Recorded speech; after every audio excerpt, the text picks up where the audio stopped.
Hi, this is Sarah here from Thriving Solo, and today we're going to talk about the quiet business strategy that nobody talks about, and that's boundaries and why your clinic needs them.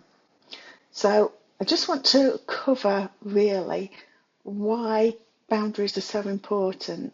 If we don't set our boundaries and maintain them, then it means that work bleeds over into all the rest of your life. You can end up answering clients' queries at 9:30 at night while you're eating dinner, and it becomes a habit, it becomes the norm. And it's one of those things you can be great at client care, but still allow these sort of boundary issues to intrude on your life. So we're going to have a look today at how boundaries can protect your time, your energy and your income without you being cold or becoming too strict with clients about it. So what are boundaries? In clinic terms, it's about having clear rules for access, time and expectations.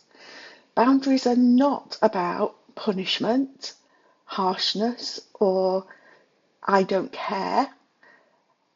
Boundaries are about how you can make your care sustainable so that you can keep on showing up and so that you can keep on giving more to your clients in a sustainable fashion. So we're going to talk about the boundaries with clients today, but there are also other boundaries. These are not the only ones that are important.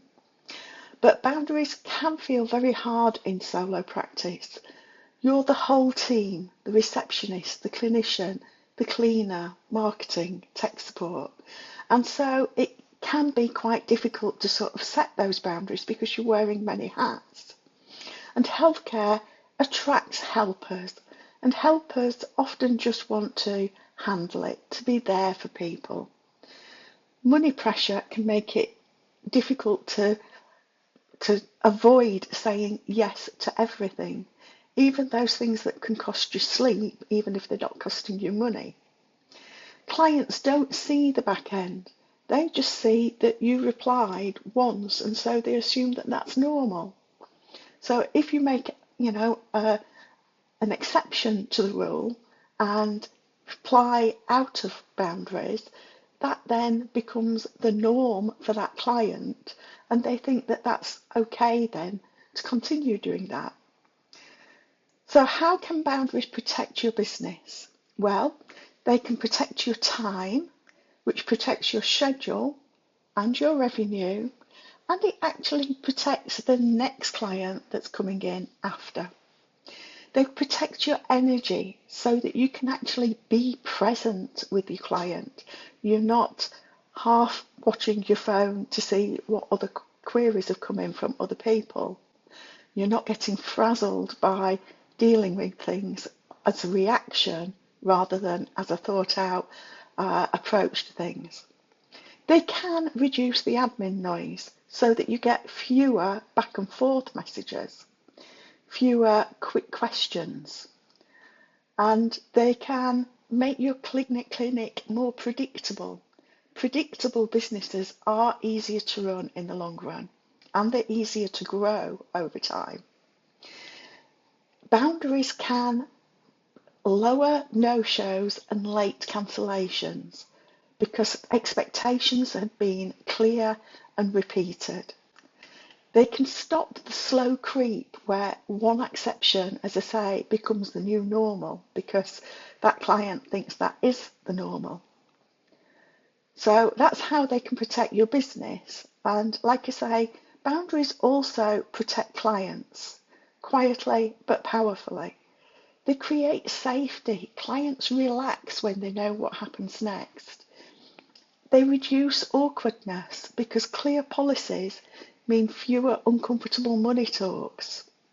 They protect treatment quality because you're not trying to do care while you're burned out, and you're not trying to answer one question for a different client while you're dealing with another client. They build trust. Consistency feels professional even in a cosy one-room clinic. They prevent resentment, and clients can feel resentment even when you're smiling through it. They support better outcomes. Clients follow plans more often when the process is simple and steady. So lots of reasons as well why this is helping your clients as well as helping your business. There's a quiet cost to know boundaries. You're training clients to expect instant replies. Your evenings become extra admin time. You start dreading your inbox and then you start to avoid it, which also creates problems. You end up making decisions while you're tired and then regretting them later. And your clinic starts to feel like a never-ending treadmill. So there's lots of reasons that we want to include boundaries that are going to help us.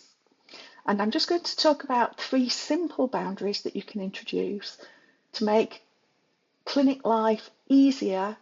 And we're going to talk about how we can make these stick, how we can make the boundaries stick. So, number 1, we're going to look at communication hours and one place to message you. So the boundary is that clients can contact you only through one channel. That might be email, it may be the booking system that you have, and it's got to be during set hours. So an example script for this might be, thanks for your message. I reply to clinic messages Monday to Thursday, 10 a.m. to 4 p.m, or whatever days and hours you're happy to do. So how to make it stick? First of all, make sure that it's covered in your intake process. If you can introduce it from the off, that becomes the norm for that client. Then put it in 3 places. The booking confirmation as a reminder, the new client welcome email, so that again it follows up that intake process and it reinforces the message, and in any voicemail that you leave. So those are the things that you want to do. Then you can add an auto reply that repeats the hours so that you don't have to. Use a saved reply template so that you're not having to reinvent the wheel every time and not even having to copy and paste. Just stick to it and then stop replying outside of that boundary. One reply at 9 p.m. resets the whole thing for that client.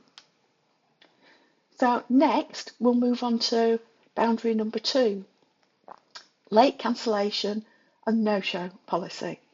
And we want to keep this simple, not scary. So the boundary is having a clear cut-off time for changes with a set fee or full charge applied consistently. So you make up your mind what you want as a cancellation fee. As I say, it could be the whole fee. It could be that the first time it's a 50%, and if it happens again after that, then it's full fee. You choose. I do believe that keeping it simple is easier. So an example wording might be, appointments changed with less than 24 hours notice are charged at 50%. So how do we make it stick? Again, first thing, introduce it in your intake process.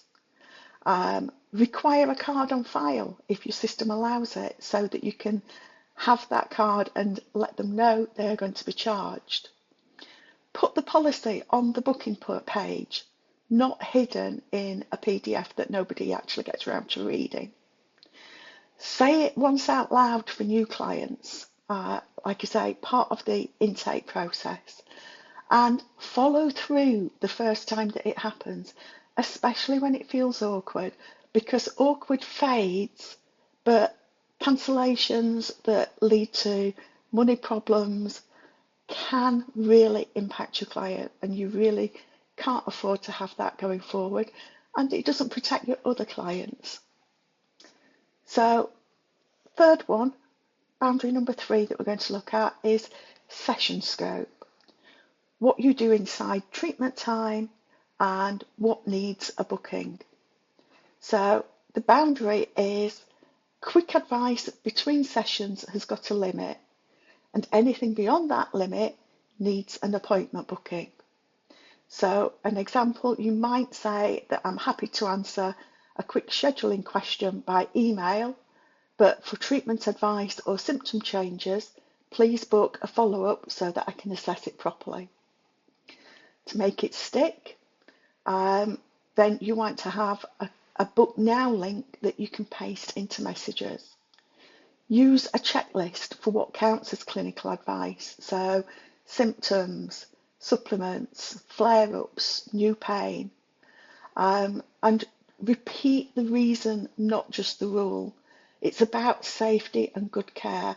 If you're trying to answer a question by email or text, you might not have got all the information you need to actually make a decision for them.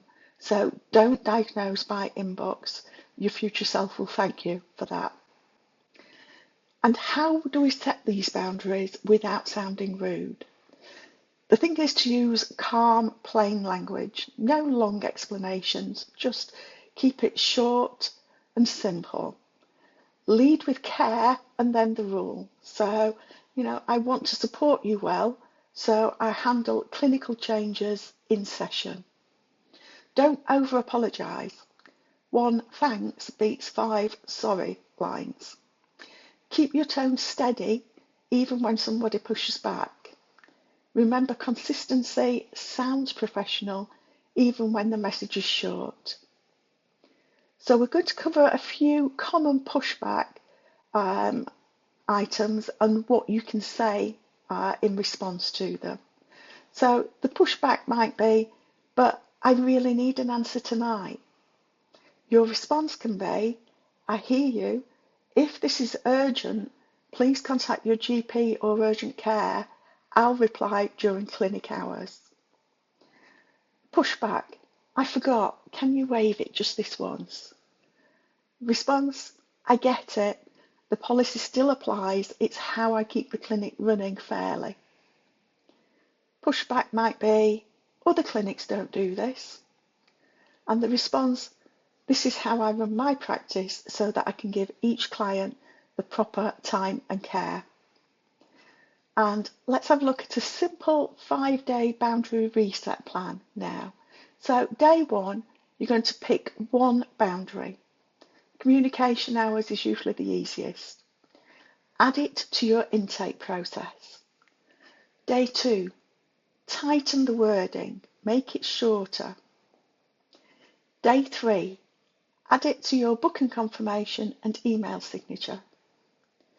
Day 4, create one auto reply or saved response that you can use over and over again. Day 5, review what improved. Hopefully you should have less inbox stress, fewer interruptions and better sessions. So just a reminder that boundaries aren't mean, they're maintenance. Use that 5-day boundary reset plan that I've given you this week. And please just drop me a comment below to let me know what boundaries you're working on and how they're working out for you. Thanks for stopping by, and I'll be back with another tip soon.